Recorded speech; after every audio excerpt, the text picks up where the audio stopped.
Criminals and kidnappers are becoming more sophisticated. That means they're not just going after people physically, but also virtually. And as the threat from cybercriminals grows, so does the industry that works to combat it. Dina Gusovsky has more on virtual kidnappings in the third part of our series, Held Hostage, the Big Business of Ransom.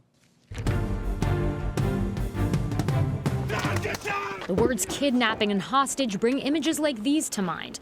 But the cyber versions of these crimes that turn you and your computer into targets are becoming more pervasive. Virtual kidnapping refers to a crime. At a New York City cafe, security expert Joseph Steinberg explains how your next plane trip, for example, could make you vulnerable. Well, if you were to share on social media that you're about to get on a flight from New York to San Francisco, which I have before, not even thinking twice about it. That would give anybody the knowledge that the odds are pretty good that in the next few hours your loved ones will not be able to reach you. All right, so I'm shutting off my phone as though I'm getting on a flight. So they might send a message like this one. It says that you have an emergency situation, your wallet and your phone were stolen and you need someone to quickly send you money. So I never sent you anything, but the message that came to you from my email has the subject line, urgent, please help? That's correct. It looks like it came from you, even though it didn't. But how did they get their contact information? They've actually hacked an account of yours. In some cases, just looking on Facebook. There are also hackers who specialize in holding your computer hostage. One of the forms of technological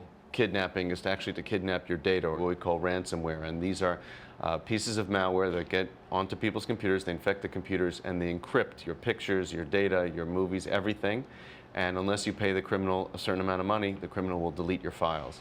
But does the person who's sending the ransomware actually have your data, or is it all a trick? Usually they actually don't have your data. They have a key to decrypt your data. And if you don't pay them, they delete the key, and then your data is basically lost forever.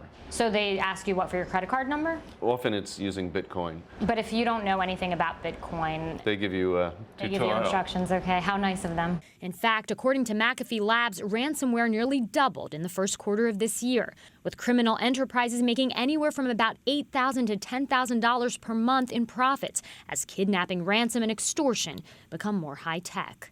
For Nightly Business Report, I'm Dina Gusovsky in New York City.